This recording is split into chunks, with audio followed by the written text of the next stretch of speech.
नमस्कार दोस्तों, आपका स्वागत है आपके अपने YouTube चैनल एस क्लासेस पर। और आज हम लोग पढ़ेंगे साधारण ब्याज का पार्ट 4 यानी कि टाइप 4 देखेंगे। देखिए क्या है कि 5,000 रुपए 2 वर्षों में ब्याज की राशि 5,000 रुपए पर 2 वर्षों में ब्याज की राशि भिन्न भिन्न मिली, मीन्स अलग अलग मिली। उसका अंतर 25 रुपए है। जैसे मान लीजिए 5,000 रुपए में बैंकों में जमा किए, एक बैंक में जो ब्याज मिला 2 वर्ष बाद, और 5,000 रुपए मैंने दूसरी बैंक में जमा किए, उसमें 2 वर्ष बाद जो हमको ब्याज मिला। तो हमने देखा पहली बैंक और दूसरी बैंक दोनों का जो ब्याजों का अंतर था वो 25 रुपए था। ये 25 रुपए का अंतर क्यों आया? क्योंकि ये अंतर तभी आया होगा जबकि उनकी दरों में, ब्याज की दर, रेट ऑफ इंटरेस्ट होगी, ब्याज की दर होगी, उसमें जरूर अंतर रहा होगा। तो वो अंतर क्या रहा होगा वो हमको बताना है। तो देखिए क्या है, क्वेश्चन को समझिएगा आप कि ये 5,000 रुपए ये मैंने 2 बैंकों में निवेश किए।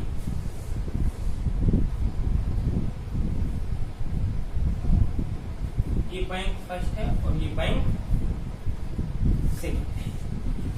और कितने समय के लिए? 2 वर्षों। यहाँ भी और इस दूसरी वाली बैंक में भी 2 वर्षों। इसमें दर R1 मान ली और इसमें R2 पर। ठीक है, इस तरह से देखा दोनों बैंकों से 2 साल बाद जो देखा तो उनकी ब्याज की दरों में, यानी R1 डिफरेंस R2 यानी R1 माइनस R2 का जो अंतर था, यानी ब्याज दरों का अंतर था, वो हमको निकालना है। और उसमें जो अंतर आया वो कितना आया? 25 रुपए। यहाँ से जो ब्याज मिला 5,000 पर 2 वर्षों R1 दर से जो उनको ब्याज मिला बैंक फर्स्ट में, 5,000 पर 2 वर्षों R2% से जो ब्याज मिला बैंक टू, उन दोनों के ब्याजों में जो अंतर आया वो 25 रुपए। कितने वर्षों में? तो आप बोलेंगे 2 वर्षों में ब्याज में अंतर आया 25 रुपए। ठीक है ना? तो 1 वर्ष में तो आप बोलेंगे 12.5, क्योंकि साधारण ब्याज में प्रत्येक वर्ष ब्याज कैसा रहता है? समान ही समान रहता है। तो यहाँ 2 वर्ष का अंतर 25 है तो 1 वर्ष का 12.5 रहा होगा। अब हमें ब्याज दरों का अंतर चाहिए। तो आप सिंपल सी बात समझिए, जब ये ब्याज का अंतर है तो अंतर ही हमारा रेट ऑफ इंटरेस्ट का है। यानी 12.5 रुपए का 1 साल का अंतर 12.5 रुपए है। ये 12.5 अंतर किस पे है? मूल राशि क्या है? 5,000। तो 100%। तो R1 R2 का जो डिफरेंस होगा वो देखिए, यहाँ सॉल्व करेंगे, 1 जीरो बढ़ जाएगा, 2 जीरो कैंसिल हो जाएंगे, इसको काटेंगे 25 पंचे 125, 25 गुना 50, 5 एकम 5, 5 चौको 20। यहाँ देखेंगे 1/4 यानी R1 माइनस R2 का जो डिफरेंस है 1/4%, यानी 1/4 को क्या कहते हैं? 0.25%। यानी उसकी ब्याज दरों में जो अंतर आएगा वो 0.25% का आएगा। आई होप आपको क्वेश्चन समझ में आ गया होगा। यहाँ 2 साल का अंतर रुपए में था 25, तो 1 वर्ष में होगा 12.5। 1 वर्ष में जो अंतर, ये अंतर क्या है? ब्याज की दरों का अंतर है। तो 12.5 जो डिफरेंस आया, 12.5 रुपए का अंतर आया, किस पे आया? 5,000 पे। तो 100% यानी कि 0.25। इनकी ब्याज दरों में जो भी अंतर रहा था वो 0.25। यहाँ दर अलग अलग नहीं पूछी, दरों में अंतर पूछा था तो हमने डायरेक्ट निकाल लिया 0.25%। आई होप आपको समझ में आ गया। आइए देखते हैं क्वेश्चन। देखिए बेटा, 500 रुपए की एक धनराशि 12% वार्षिक ब्याज की दर से निवेश की जाती है तथा दूसरी धनराशि 10% वार्षिक ब्याज की दर से निवेश की जाती है। यदि 4 वर्ष बाद दोनों धनराशियों पर, कितने? 4 वर्ष बाद दोनों धनराशियों पर प्राप्त ब्याज 480 रुपए है तो दूसरी धनराशि क्या कीजिए? तो आप देखिए, पहली धनराशि 500 रुपए इसने निवेश किया और ब्याज की दर कितनी थी? 12%, समय है 4। तो आप देखेंगे इसको ब्याज कितना मिलेगा? तो 12 चौके 48। यानी आप ऐसे कह सकते हैं कि 100 रुपए पे 12, 100 रुपए कितने? 12। तो 500 पे 12 पंचे 60। तो 4 वर्ष के लिए, 1 वर्ष में 60 है तो 4 वर्ष में 240। जैसे आप निकाल सकते हैं 80% कितना है? 12 चौके 48, यानी कि 500 का 48% कितना होगा? तो आप देखेंगे 5 के 40, 5 चौको 20, 4 24, यानी कि 240 रुपए ब्याज मिलेगा। एक अन्य धनराशि यानी कि दूसरी धनराशि क्या है हमको नहीं मालूम, लेकिन 10% से 4 वर्ष के लिए निवेश की। इन दोनों से मिला के उसको 480 रुपए ब्याज मिल रहा था। दोनों से कितना मिला? 4 वर्ष बाद दोनों धनराशियों से प्राप्त जो ब्याज था वो 480 था। पहली वाली से 240 हो गया। अगर 240 480 से घटाएंगे तो कितना बचेगा? फिर आप कहेंगे 240, यानी यहाँ भी ब्याज उसको 240 मिल रहा है। ये 240 जो ब्याज मिल रहा है तो यहाँ पे ब्याज कितना? 80%। हमने बताया था ब्याज 80% होता है। तो 10 चौके 40 यानी 40% का जो मान है वो 240 है।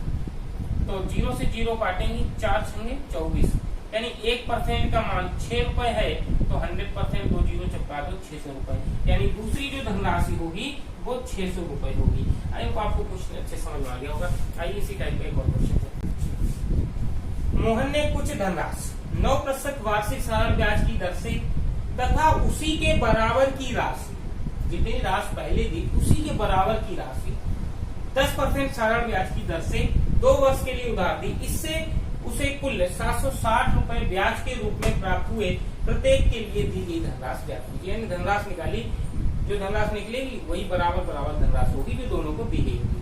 तो देखिए मोहन ने कुछ धनराशि तो मान लेते हैं कि धनराशि दी कितने दर पे? 9% वार्षिक दर से, और कितने टोटल दोनों के लिए समय कितना है? 2 वर्ष, यानी कि 2 वर्षों की।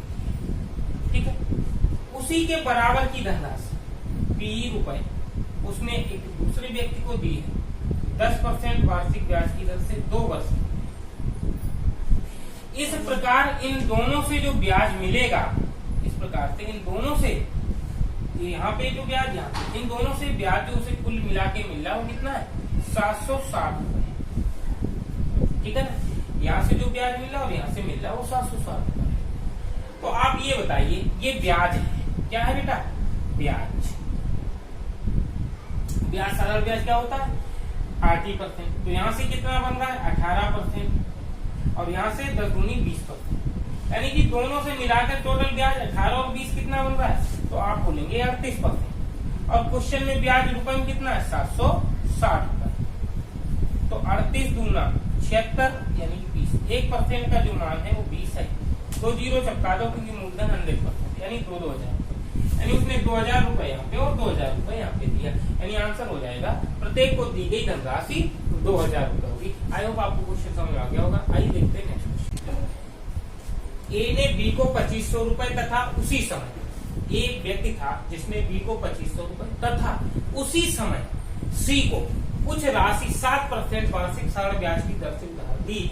यदि 4 वर्ष के बाद ए व्यक्ति को बी और सी से कुल मिलाकर 1120 रुपए ब्याज के रूप में प्राप्त हुए तो सी को उधार दी गई राशि ज्ञात कीजिए। तो ए व्यक्ति ने, एक ए आदमी है, इसने बी को और उसी समय इसको सी, ये व्यक्ति बी है और ये सी, बी को 2500 रुपए दिए, ये तो ज्ञात है। उसी समय सी को कुछ राशि दी, हमको नहीं मालूम यहाँ पे कितनी राशि दी है। सी को दी गई राशि हमको नहीं मालूम है, लेकिन ए ने कितनी राशि दी हमको नहीं मालूम है, वो निकाली। लेकिन ये मालूम है सी को जो राशि दी है वो 7% से और 4 वर्ष, और इसको भी 4 वर्ष के लिए दी है, लेकिन कितने परसेंट पे दी है? यदि 4 वर्ष के बाद, कितने 4 वर्ष के बाद ए को बी और सी, और का मतलब होता प्लस, यानी बी प्लस सी से कुल मिलाकर 1120 रुपए ब्याज के रूप में प्राप्त हुए तो सी को उधार दी गई राशि ज्ञात कीजिए। तो यहाँ पे देखो सी को जो मिल रहा है 7 चौके 28 और टोटल कितना मिल रहा है? 1120 रुपए। 7 चौके 28, यानी हम कह सकते हैं कि 28% का जो मान है वो 1120 रुपए है। तो 1% का मान निकालेंगे तो 28 चौको 112 होते हैं, यानी कि 40 रुपए। तो 100% का जो मान होगा तो 0 बढ़ा दो 4000। तो यहाँ पे 4000 रुपए ए के पास टोटल थे, जिसमें से 2500 रुपए बी को दे दिए, तो शेष कितने रह गए? 4000 से 2500 रुपए निकाल दो तो आप बोलेंगे 1500 रुपए। यानी 1500 रुपए उसने किसको दिए, सी को दिए। आई होप आपको क्वेश्चन अच्छे समझ में आ गया होगा। आइए देखते हैं नेक्स्ट। यानी कि यहाँ भी 7% थी तो यहाँ भी 7% ही होगा बेटा, क्योंकि देखो उसने कहा है ए ने बी को 2500 रुपए, तो उस समय सी को कुछ रहा 7%, दोनों को 7% से ही दिए और समय भी दोनों के लिए इक्वल रखा हुआ है। और इसको 2500 दिए, ये इसको ज्ञात था लेकिन इसको दिया ये नहीं ज्ञात था, तो हमने क्या करा यहाँ से 7 चौक 28% टोटल सी से ही दिलवा दिया, तो 28% का मान निकाल के 100%, यानी एक ही हमने 100% पता कर लिया, 4000 आ गया, घटा दिया। यानी इसको एक और तरीके से कर सकते हैं, कैसे कि इसको मालूम है 7 चौके 28% मिला था, तो 2500 का 28% निकालेंगे, इधर देख लीजिएगा, अगर 2500 का 28% निकालेंगे तो ब्याज आएगा 25 अट्ठे 200, 25 दूनी 50, 20 70 700, टोटल 1120 मिल रहा था। उसमें से बी के द्वारा जो दिया जाएगा ब्याज वो 700 दिया जाएगा, तो 700 अगर इससे घटा लेंगे तो 420 रुपए बचेगा, 0 2 तो क्या 420 रुपए। तो सी को धनराशि निकालनी है, तो सी की धनराशि नहीं मालूम थी, तो 7 चौके 28 यानी 28% का जो मान होगा वो 420 होगा। तो 1% का मान तो आप बोलेंगे 14 से काट लो, 14 दूनी 28, 14 तीन 42, 30 रुपए। तो 100% का मान चाहिए तो 50 दूनी 100, 50 का यहाँ गुणा कर दीजिएगा, 1500, तो यहाँ से 1500 रुपए आ जाएगा। आप डायरेक्ट पूरा 100% का मान निकाल के 2500 बता दीजिए तो भी आ जाएगा सी की वैल्यू, या इसके द्वारा जो ब्याज निकालेंगे वो 1120 दोनों के द्वारा मिल रहा है, तो 1120 से 700 घटाएंगे तो सी का ब्याज कितना देना वो निकल आएगा, और ब्याज 80% होगा, 28% बराबर कर लेंगे तो इसकी वैल्यू समझ आ जाएगी। आई होप आपको समझ आ गया। आइए देखते हैं, एक व्यक्ति ने 8000 रुपए इस शर्त पर उधार दिया कि पहले 5 वर्ष के लिए 6% तथा अगले 3 वर्ष के लिए 8% तथा उसके बाद के समय 10% वार्षिक साल ब्याज लगेगा। यदि वो 12 वर्ष के अंत में उधार लौटाए तो उसे कितना ब्याज देना पड़ेगा। तो इस बात को समझना है आपको कि मूलधन आपको 8000 रुपए दिया गया है और आपको हमने बताया कि ब्याज होता है 80% बराबर क्या होता है, साधारण ब्याज, ठीक है ना।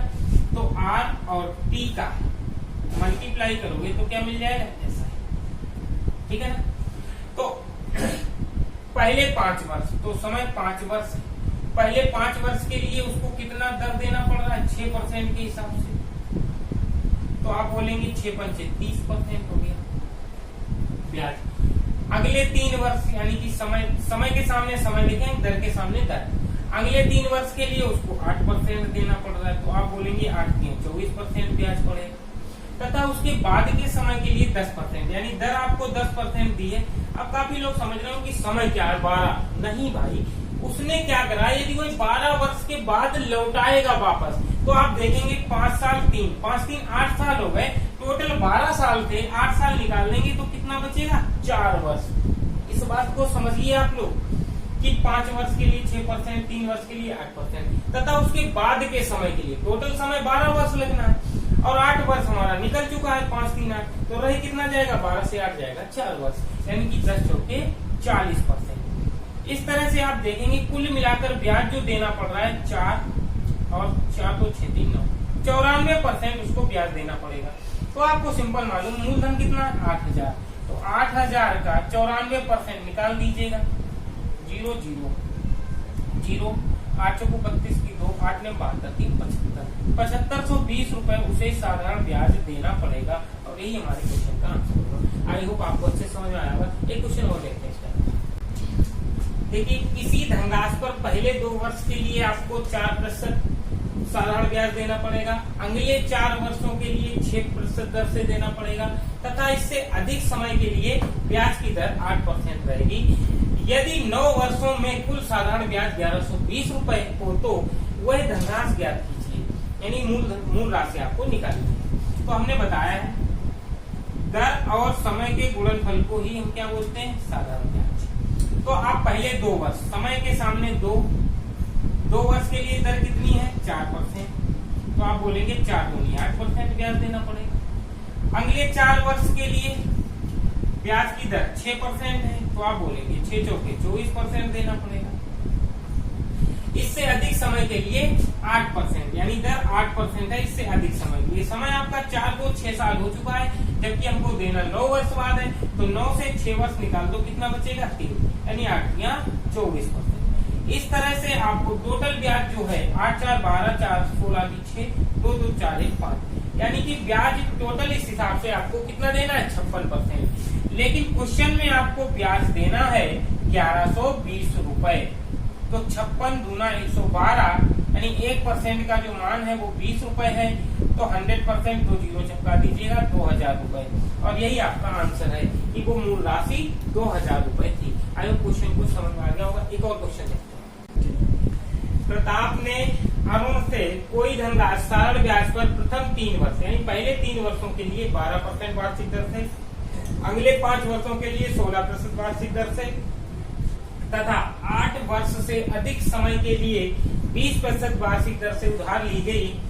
यदि 11 वर्ष के उपरांत में बाद में, यानी 11 वर्ष के बाद ब्याज जो मिल रहा है वो मूलधन से 6080 रुपए अधिक हो गया, तो उधार ली गई धनराशि ज्ञात कीजिए। यहाँ पे आपको समझना है कि ब्याज जो है वो मूलधन से 6080 रुपए अधिक हो गया, यानी कि जो भी हमारा निकल रहा है वो क्या निकलेगा, मिश्र धन निकलेगा। आइए समझते हैं। तो ब्याज आपका क्या होता है बेटा, समय 8% इंटू टी बराबर होता है ऐसा,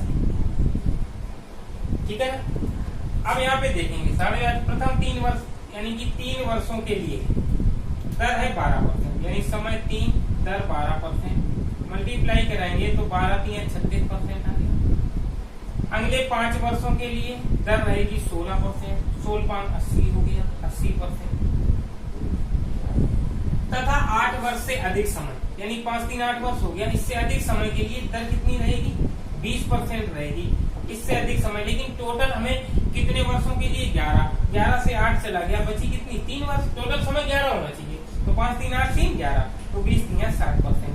इसको सॉल्व करेंगे, देखेंगे 6 8 से 14 3 17, 176%। बेटा 176 में 100% तो आपका मूलधन हो गया। अब मूलधन से कितना अधिक ब्याज है, तो आप बोलेंगे 76% अधिक है, कितना 76%। और क्वेश्चन में कितना अधिक है, तो आप बोलेंगे 6080, यानी 6080 रुपए। तो 1% का मान 6080 बटे 76, तो 100% मूलधन निकालना 100%, तो 6080 बटे 76 गुणे 100, 4 से काटेंगे 19 आ जाएगा, 4 से काटेंगे 25 आ जाएगा, 19 3 57, 3 बचेगा, 19 दूना 38, काट देंगे 320, गुणा कर लेंगे तो ये 100% की जो वैल्यू आएगी वो आ जाएगी 25 जीरो की जीरो, 25 दूना 50 की जीरो, 25 दिया 75 5 80, 8000 रुपए को धनराशि होगी। कितनी 8000 रुपए। यहाँ से बस समझना है कि 176 टोटल आएगा, जिसमें कह रहा कि ब्याज जो है मूलधन से 6080 है, तो मूलधन 100% हो गया, इससे एक्स्ट्रा कितना है 76 अधिक है।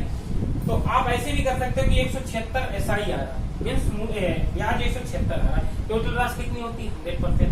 176 से 100% घटाएंगे तो कितना आएगा 76%। तो 76 का मान आपका दिया गया 6080, और सॉल्व कर लेंगे 100% की वैल्यू 8000 रुपए आ गई। आई होप आपको क्वेश्चन समझ में आएगा। आइए एक क्वेश्चन हो गया। देखिए किरण की पूंजी का 1/3 भाग 4% तथा 1/4 भाग 3% तथा शेष 5% पर निवेश किया गया। तो ये हमें बताना है कि कुल पूंजी पर वार्षिक ब्याज जो 125 रुपए मिल रहा है, तो वो पूंजी क्या रही होगी, पूंजी क्या है। तो बेटा देखिएगा क्वेश्चन को, किरण की पूंजी का 1/3, यानी कि पूंजी क्या रही होगी, उसने 1/3 भाग